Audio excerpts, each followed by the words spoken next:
30 seconds.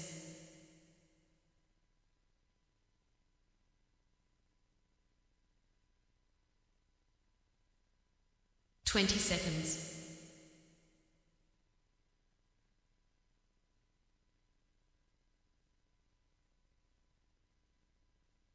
10 seconds.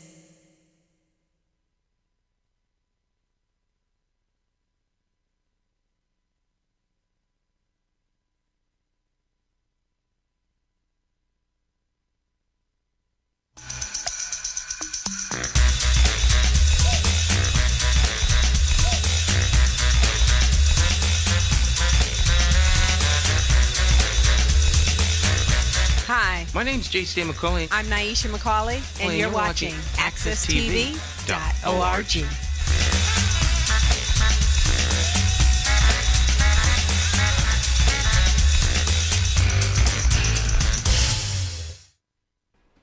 Good morning again. This is Jonathan Small, host and producer of All About You. And All About You is one of two different talk shows that I have the pleasure of hosting and producing every single week live at AccessTV.org studios in downtown Hartford.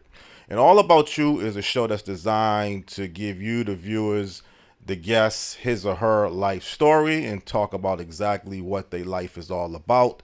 And this morning on All About You, I have a very not just an interesting guest, but a guest that has been through a lot, but who's also accomplished a lot and pretty much hasn't forgotten where he has come from.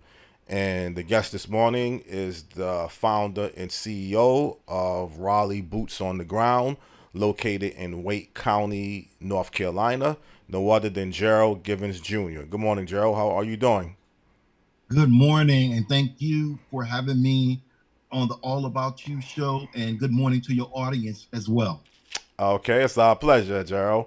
Gerald, I believe you were born and grew up for a period of time in St. Louis, Missouri?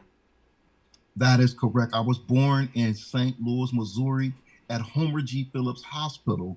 Homer G. Phillips Hospital was pretty much known for being the hospital that served the African American community, and it was known for producing some of our nation's best doctors and nurses during that time. And it was the last racially segregated hospital in the city of St. Louis when I was born. I was part of the last babies that was born in the segregated hospital situation. Jared, I don't think people realize how many people in entertainment, sports in general are from St. Louis. Either they were born there or they grew up there from some period of time. I think Red Fox, if he wasn't born there, is one. There's been a ton of other people that you probably know about. But absolutely, Maya Angelou, Dick Gregory, those are the names that off the top of my head as some of the people that I've looked up to the most while growing up in St. Louis. Did you grow up in the North St. Louis area where the rap group Nelly was from? Yes, I did.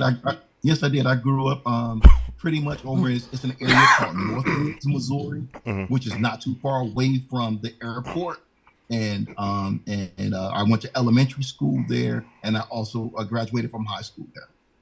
Okay, you didn't interact or know anything about the rap group Nelly. I guess they might be a little bit younger than you, but they're from North St. Louis, and they kept on promoting that particular city. Did you know anything about that group? Yep. I knew something about them, and so the talent shows and all the stuff that they used to do back in the day. So yep, I'm familiar with them as well. Okay. What type of sports? I guess St. Louis at the time had the St. Louis Rams. Were you into that particular sport? I had the St. Louis Rams, the St. Louis Cardinals, the St. Louis Blues, and so many other different teams that we were there. Sports was a big part of our lives. As a matter of fact, when I was growing up, it would be normal on Fridays for Mr. Young, Mr. Paschal, Mr. Jones, Mr. Brooks, so many other men that lived on our street. They would just grab us on Fridays and Saturdays and have us play basketball and softball with them. And while we were doing those different types of things, the men in our community would teach us, about being a man. And again, St. Louis, kind of like I had a guest a couple of weeks ago, and he was from Baltimore. Is St. Louis technically a southern state or just a Midwestern state? Well, Missouri is Midwest, and it's pretty much known for the Dred Scott case when it comes to civil rights and our history with that and dealing with us as African Americans, where That was the famous case where the Supreme Court said that there was no rights that a white man had to respect when it came to a black man, and it was a pretty big case, and it pretty much set the tone for the Jim Crow era. But St. Louis has like a big urban feel, though. It's not no country rural. I mean, people might say it's country, but it's not country. So St. Louis, I mean, the rap group Nelly was trying to put their St. Louis swing to it, but it's a real urbanized city when you get into St. Louis. Absolutely, it is. I mean, it's a really large city. It's a beautiful city. I was just telling my family just the other day that I miss driving on Interstate 70 and heading from downtown and going back home. There's so many great things to see, museums. We have great parks, a lot of great history in the state of St. Louis. The brick architecture of some of the buildings are just absolutely fantastic. It's a city that's going through a transition right now, but that's pretty much happening a lot in the Midwest in general right now. Well, Gerald, how did you stay focused? Because again, growing up in North St. Louis can be a rough element to grow up in. With all kidding aside, I mean, the statistics do not speak very favorably when you're talking about homicides and crime. St. Louis has always been ranked as one of the most dangerous cities in the country. So how did you stay focused, and was you able to avoid any scares, any tragedies, anything for you personally growing up in St. Louis? Well, for me, for St. Louis, it was a spot for me. I was blessed that I had my grandparents, my great grandparents, and even my great grandparents around, and so I spent a lot of time learning from them. And my mother made sure that I attended a Catholic school that we had in our community. So from like kindergarten through like third grade, I had a real good, solid education on learning how to read, write, and count, and at Ascension Catholic School.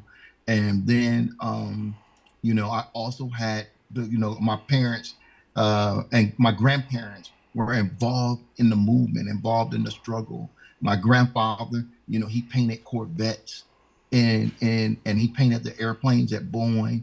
My grandmother, she worked at the record center for all our military records and things like that in St. Louis. My other grandfather, he worked at the Chrysler plant, and my great grandmother, she was she was always involved in the church community and things of that nature. And then on top of that, my grandfather, Merle LeGrand Givens, he was known in St. Louis for being the one who integrated Washington University, St. Louis. So I had some good role models in my family first that helped me get to where I needed to be and during those early years in life.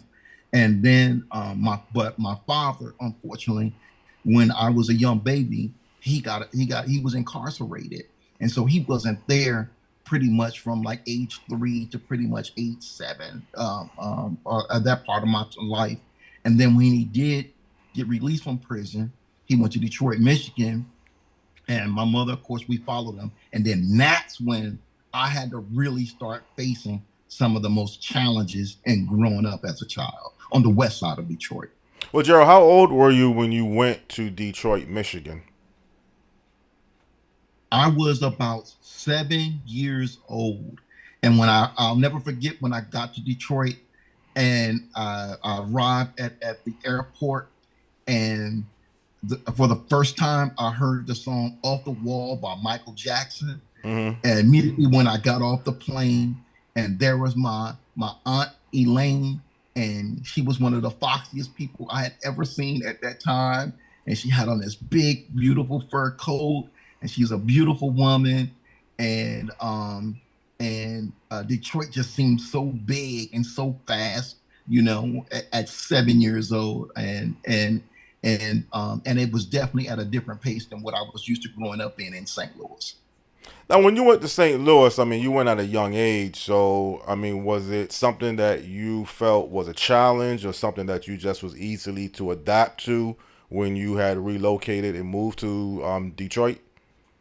It was very difficult because I was so close to my grandparents and also to some of my cousins, my first cousins, especially on my mother's side of the family, and also on my father's side of the family. A lot of my family is rooted in St. Louis, Missouri.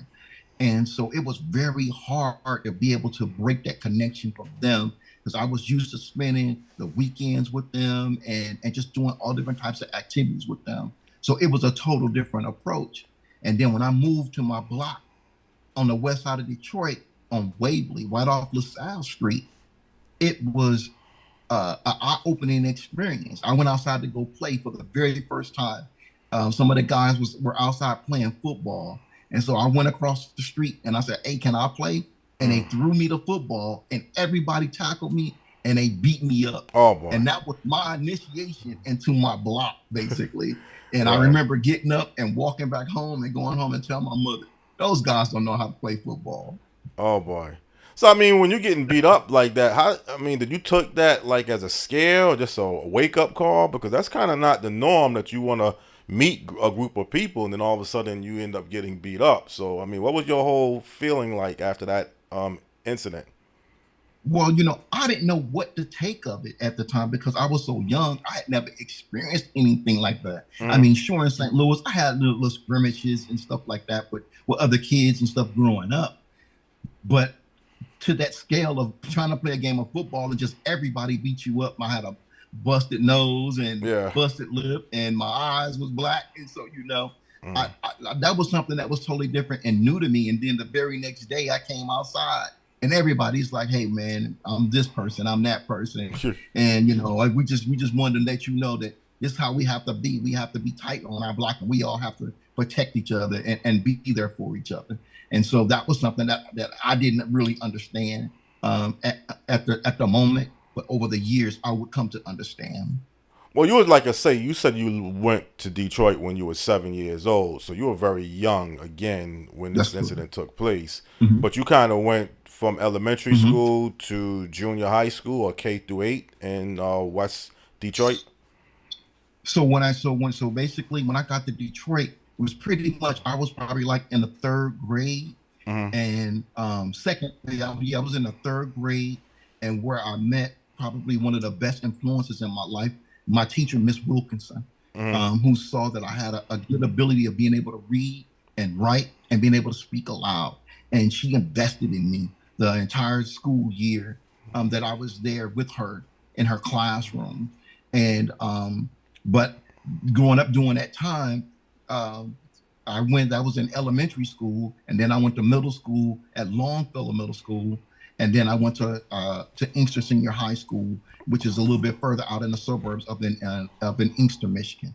And so that was pretty much my trajectory. But living there on the west side of Detroit, I learned about violence. That was the first time I ever saw anybody get shot, and that person happened to be a Detroit police officer. Mm-hmm. That's what I saw. The drug industry, where kids between the ages of 10 and 17 are doing hundreds of thousands of dollars worth of drugs. In fact, my neighborhood where I grew up in is where the whole concept of young boys standing on corners selling drugs really took off, and that whole concept really took off. It was nothing for a van to show up in my neighborhood just filled with guns and things of that nature. I mean, I was able to see all of that and to see how it breaks down a family, how it breaks down a community, and how it destroys opportunity.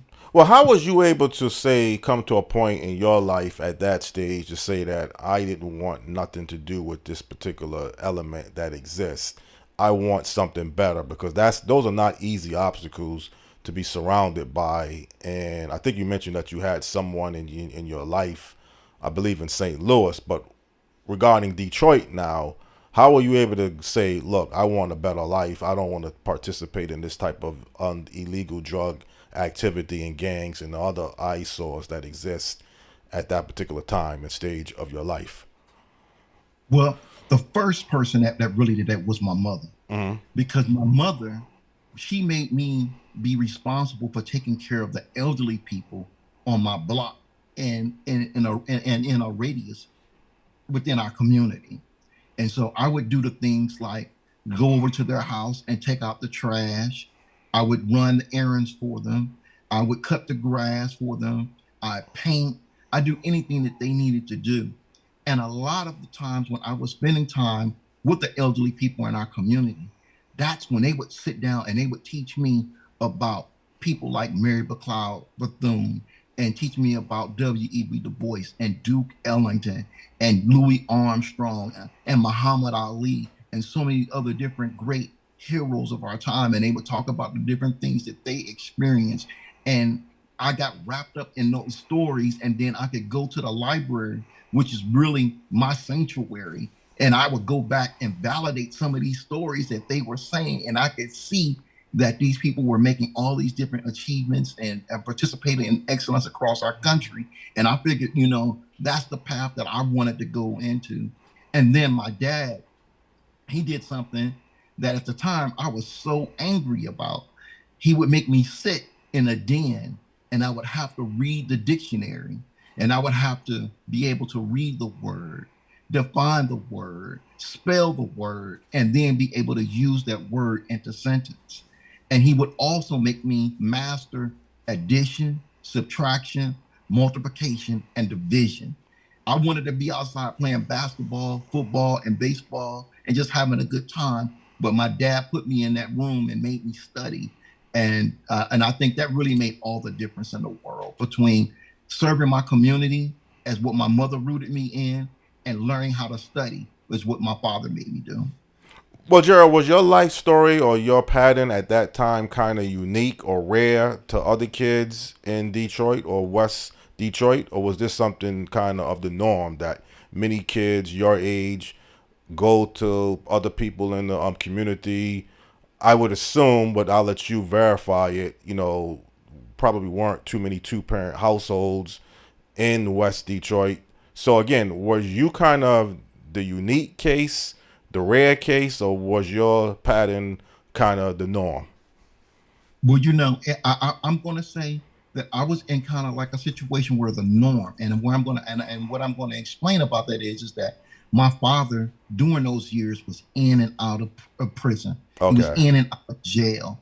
So I think a lot of boys that I grew up with were in similar situations. Their parents might not have been married, Mm-hmm. but they did have a mother and a father that they knew about. But their dad might not have been at home, or they might have been living in a single parent household and things of that nature. And I will say this, that that out of all the boys that I grew up with on my block in Detroit, I'm the only one that actually grew up to become a man, including my little brother. He died when he was only like 22 years old for like 6 days. Right. Well, was this the kind of the thing that led you to say that after high school you want to go to the military? Because that was a tremendous turning point in your life as well. Or was there some other obstacles or some other things that came along the way that just said, I'm not quite sure what I want to do? I mean, do you have a idea exactly what was going to be your career path after graduating high Well, school? and I was going through a period where I was at the age of 15, 16 years old. Of course, I'm all into rap, Run DMC, LL Cool J, Houdini, and I used to rap. I used to be known as one of the best rappers in our community Mm. and everything in our school. I actually performed professionally for entertainers and things like that. And so I was all up into that scene because I grew up with hip hop. I'm 52 years old, so Mm. I actually grew up with hip hop. Right. And the other piece to that was that the violence that was going on, because when we were growing up back in the day, it was nothing for people to do shootouts, and they just shoot up the whole block. They didn't know which house you lived in, so everybody's house just got shot up. And they had a lot more access to automatic weapons back in those days, and I was able to see how the drug game was played out, and how that deteriorated the community and things of that nature. And so when I was 15, 16 years old, I actually got into a fight with one guy, and I won that fight. And people were like, "Well, what set does he belong to?" Mm. And I didn't belong to anybody's gang, Right. and so that made me like the number one draft pick in my community when I won that fight. Mm. And so after that was done, I had to basically survive that period in my life.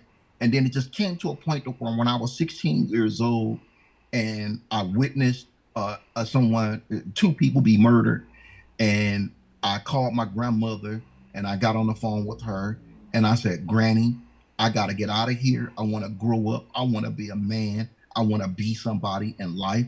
And my grandmother said the best three words I've ever heard in my life. She said, come on, baby. And then the next thing you know, I was on my way back to St. Louis. Right. Okay. So again, now when you went back to St. Louis, Missouri, you probably was in your late teenage years at that particular stage, so you didn't have many years left in high school. Again, I'm still trying to find out, what made you decide that the military was going to be the next career move for you. So that next move for me for going into the military was I had actually went to college. I went to Lincoln University, and my honors English teacher, based on the things that I was writing, she was telling me, you know what, I think, Gerald, you ought to go to the military. You need to go to the military. And then it made me think about something that my guidance counselor had said to me when I was in high school. She said, Gerald, I want you to do three things in life. She said, I want you to first, I want you to go to college. She said, I want you to join the Chamber of Commerce. And she said, I want you to go to the military. And then when when I thought about those two things, after my honors English teacher talked about it, and then I talked to my dad. My dad served in the Vietnam War. He's a Marine. My grandfather served in the Korean War. He's an airman. My great grandfather, he served in the World War II, and he's a soldier. And so I talked to all three of them about the possibility of me going into the military. And all three of them said, yes, go ahead, do it. And they all advised me to make a career out of it. And so I went and I spoke to two recruiters, because my dad told me I had to choose between the Navy and I had to choose between the Air Force. And so I immediately went to the Navy first because I thought the Navy had the sweetest uniforms. Right. And so I wanted to find out what was going on with the Navy. And then once the Navy said that I had to live on a ship for more than a year, and I just couldn't get up and like drive to McDonald's and do what I wanted to do in the middle of the ocean, I was like, no, that might not be the best thing for me. And then I went to the Air Force and I saw that the Air Force just had so many different opportunities. I could see that if I retired from the Air Force, that there would be jobs that may be available to me based upon the career fields that they had in the Air Force. And so I went on ahead and made that decision to go fly, fight, and win.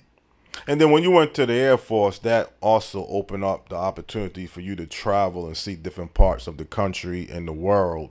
So other than, I guess, at that time in your life from St. Louis to Detroit, it really wasn't many other places that you were able to see and get exposure to? Well, when my dad was a Marine, I did have a chance to live in Japan. Oh, you did? And I did get a chance to live in California. But once I joined the Air Force, the whole world just opened up to me.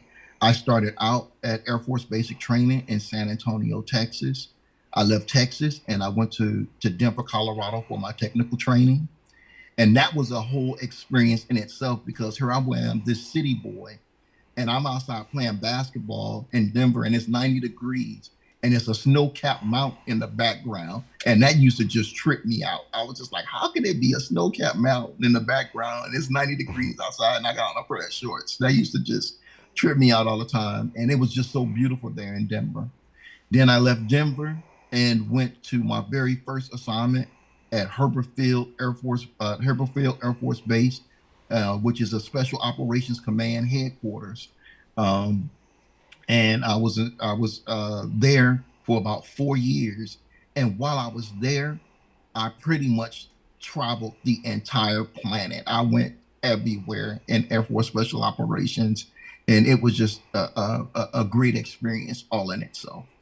Gerald, I was talking earlier, we do a show previously to this show, and we was talking about professional athletes, and sometimes many young people in particular, but other people, older people, look at professional sports or entertainment as the only alternative, as the only way for a successful career, particularly for people growing up in places like you grew up in St. Louis, particularly in West Detroit, definitely, that unless you're going to be fortunate enough to make it in professional sports or somewhat of an entertainer, the odds are, and you know, in your own words, you said you were the only one in your family that grew up to be a man.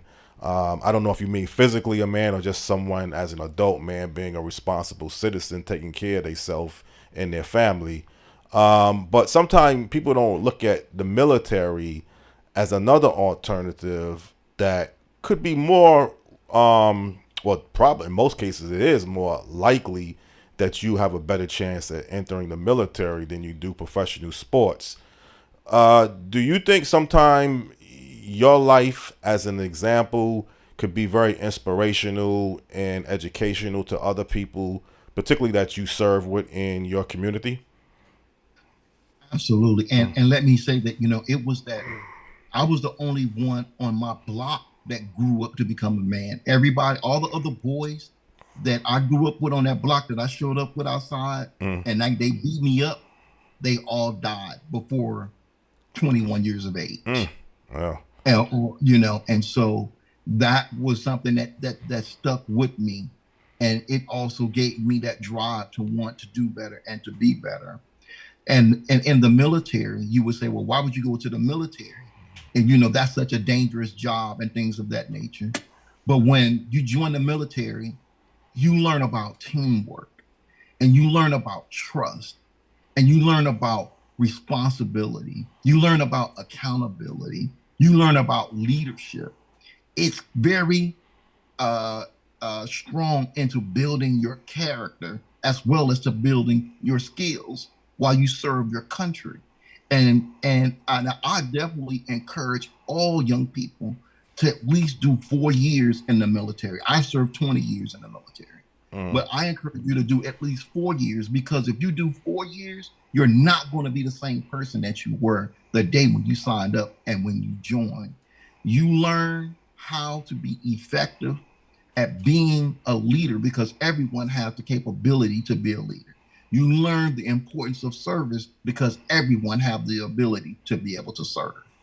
well, Gerald, now at this point, obviously, you said you retired from the military. You now have a whole different perspective on life, clearly beyond growing up in just St. Louis and Detroit. Although you did mention you lived in California and Japan for a while, but you could easily now at this stage retire from San Antonio and just say, look, it's all about me and my family. I've paid my dues. I've made it. I can just sit back, relax, draw a pension, do whatever I wanted to do. But somewhere along the line, you end up going to Raleigh, North Carolina, and then at some point you founded and you currently run Raleigh Boots on the Ground. How did this all come about?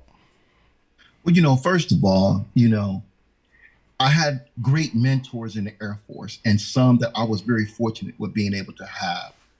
And one of those mentors was Colonel Fitzroy Buck Newsom. Colonel Newsom was the very first Tuskegee Airman. There were about 13 of them who passed the test originally to become a Tuskegee Airman. I think a dozen of them went directly to officer training school, and Colonel Newsom was the first person as an airman to represent the Tuskegee Airmen on the ground in Tuskegee. And Colonel Newsom taught so much about how Benjamin O. Davis Jr. was so strict and so adamant on them about being excellent, because he said excellence was the thing that would break down the barriers and racism. And so I had people like him. I had people like General Neil Robinson, who was an intelligence general. I had Miss Dee Studevant, who was the best supervisor that I ever had, an African-American woman who just commanded so much respect. And then I had those guys who were young, just like me, like my buddy Hugh Word and Matt and Marcus, and I had ladies like Erica and so many others that were just around me inside of my career field that just helped me grow and develop from that boy to become a man, to become a leader, to develop skills. And then I saw that these people, when they were retiring, they just didn't sit back and just travel around the world. They still stayed engaged inside of their community. When you looked at who was the security for the March on Washington, it was those veterans who came back from World War II. You want to look and see how the NAACP expanded? It expanded because of the veterans that came back from World War II. You could come back and I could see I had the opportunity to sit down and to meet with some of the top leaders in the military, and I could just see how they will all reach back and within the military and outside the military to keep our country strong. And so while I was there in the military, one of the things that they would evaluate us on every single year is community service. So I also tell people that while I was there in the military simultaneously, I was developing my skills to become a professional community servant. And I've served from anywhere between a member to a chairman and to a founder of nonprofits all throughout my life over the last 30 years. But I mean, how directly were you able to put together Raleigh Boots on the Ground as this nonprofit organization? So I personally lost 7 family members to gun violence. And Raleigh Boots on the Ground is an organization that is designed to deter violence in Wake County. And our vision that we have is if we can't be safe, we can't be free. And, just recently, this month, you saw in January of 2024 that there were more than 3,500 people who've died from gun violence in the United States in the very first month of 2024. And so I just felt like, what's the point if you can't go to the grocery store, if you can't enjoy the movie theater, if you can't go to a concert, if you can't go to a club, if you can't sit down in a church and pray without somebody using a firearm to take people's life, that's not freedom. And I know that's not freedom because I've had the chance to travel over the world. I've had the chance to live in Japan, where gun violence is basically eradicated. I've had the chance to live in England, where gun violence is completely rare. And at the end of the month, I'm going to go visit my daughter in Australia, where they haven't had a mass shooting in more than 30 years. So I know that we don't have to live like this. So as I transition from my previous position, where I served as president of the NAACP in the city of Raleigh, it was just a natural transition, a natural fit for me to move towards gun violence because I saw what it was doing to our community there. All right. Well, again, Gerald, I think what kind of makes your life a little bit different is you know both sides of the spectrum, meaning that you grew up with people in Detroit and in St. Louis, and you've seen the barriers, you've seen the obstacles. You mentioned about drugs, gangs, you've seen hopelessness, you've seen all of those negative elements. At the same time, you've been able to go to the military. You've seen different surroundings. You said you went to countries where there's no gun violence, a whole different culture. You've been able to put yourself, and not to put anything financially about your life directly, but let's just say you're not living in the type of environment that you lived in West Detroit, in Raleigh, North Carolina. So you know what it's like to see green grass. You know what it's like to see people take care of their homes. You know what it's like to see people have a sense of hope. So you can relate to both levels of society. Do you think that kind of gives you a little extra advantage towards your current position, what you're doing now?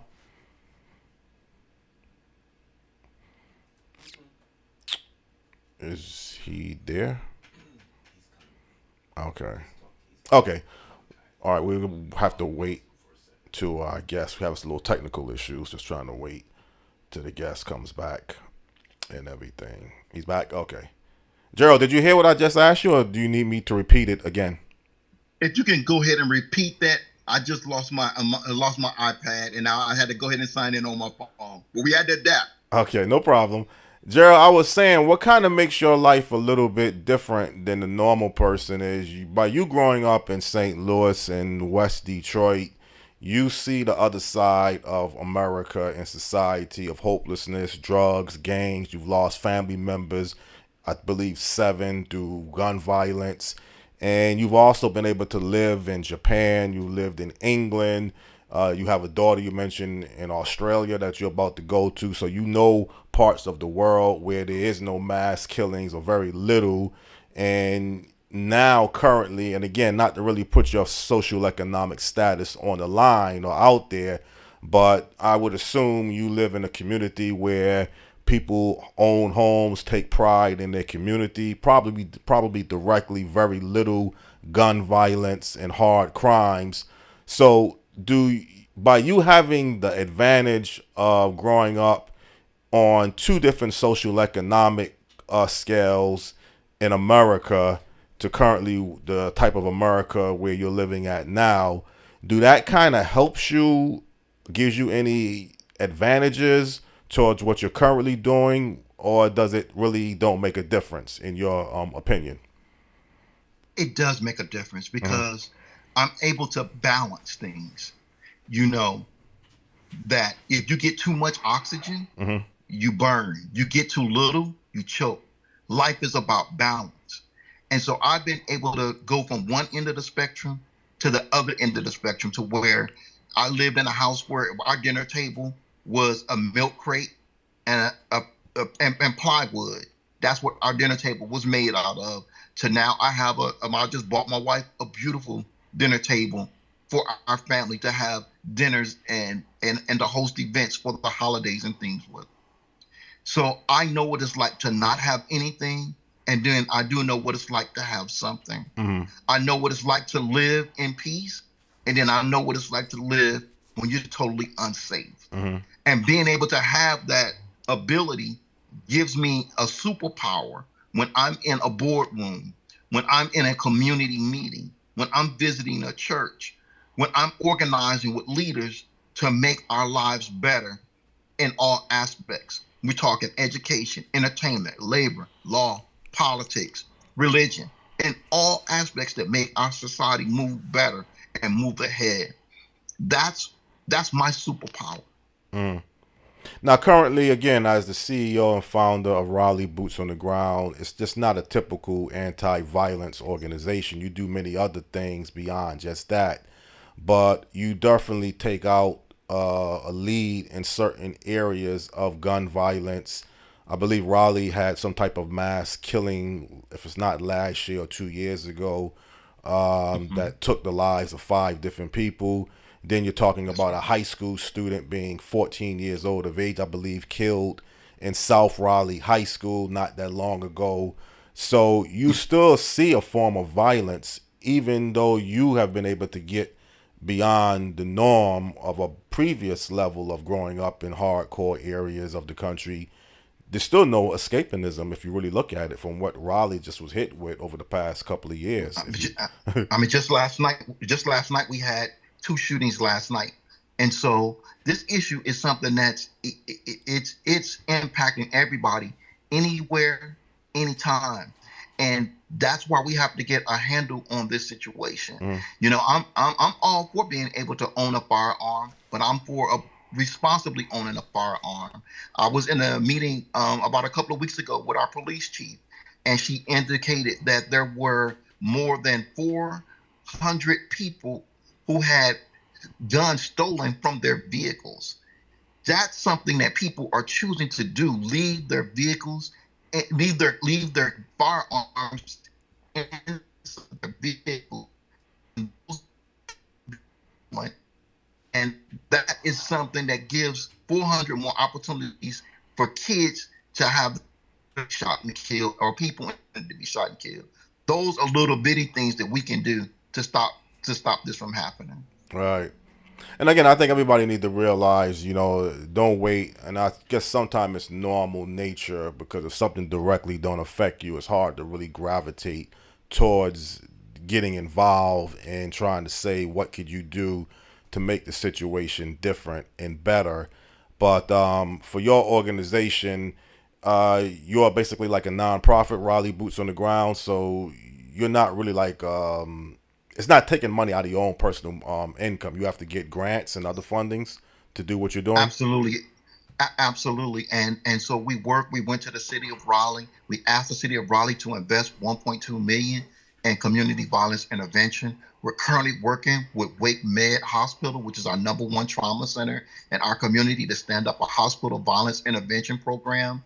They just hired the case manager. We're going to be meeting on the 14th of this month to talk about the workflow and the protocols for the HVRP.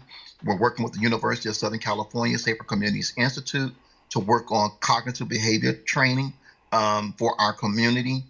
We're working on creating a digital dashboard for our community so that we can be able to track the data that we have about our community and to own that data, and also to be able to connect resources to individuals who need them in a much efficient way, and to be able to track that data as well. And we're continuing to just make those everyday advances inside of our community. Working with recently, I'm working with a 14-year-old and a 16-year-old right now, and so it's the everyday work that needs to take place inside of our community. We are a capacity building, community engaged nonprofit organization that specializes in violence, but we understand that in order for us to be truly free, we have to be safe, and that's something that I know about from growing up in Detroit to being able to go serve in two of our nation's war. If we can't be safe, it's totally impossible for us to be free. Mm-hmm. Those are a really great way. I think I always try to find a great way to end this particular segment, and I think people were definitely able to learn uh, different aspects towards your life. And this show is really a biographical show, more about your life than, let's say, Raleigh Boots on the Ground. But I definitely kind of want to tie a little bit of that, what you're currently working towards, into this particular subject matter. As I always ask my guests, because we are running out of time on this particular segment, if there's any last words, any last things about your life or what you're currently working towards, could you feel free to let people know if you choose to do so? Yes. So tomorrow will be the 7th anniversary of my mother passing away. Mm-hmm. And I thought that when I retired from the Air Force, I would be able to spend more time with questions that I haven't had answers to in life. So if there's anything I want to say to everybody, if you got your mom still here with you, spend time with her, ask those questions now. Don't take those things for granted, because I miss my mother so very much as we come to her 7th anniversary of her passing away. All right, those are great encouraging words to end this particular segment on. It was a pleasure having you, Gerald, on All About You. And I think your life definitely stands out as a tremendous person to look at, learn from. And I hope people out there were able to learn something encouraging and informative about Gerald Givens Jr. And again, it was our pleasure having you as a guest this week on All About You Talk Show. Hey, thank you so much. Y'all take care. All right. You too. Okay. Okay, this is Jonathan Small. I just enjoyed hosting this edition of All About You with the guest. He's a former U.S. Air Force veteran. He currently runs Raleigh Boots on the Ground, a nonprofit organization that deals not just with violence, but other socioeconomic levels in Wake County, North Carolina. And it was a pleasure having him on this particular network and this particular show, and I hope you felt the same way. As I tell people every single week, I try to rotate the shows from one week to the other. So next week, I'm pushing very hard to find a solid guest and a solid topic for the face-to-face public affairs talk show. Anything could always happen where I feel I just need to bring another guest to talk about their life. But until people see me out there again, have a very peaceful day and keep the faith. Thank you.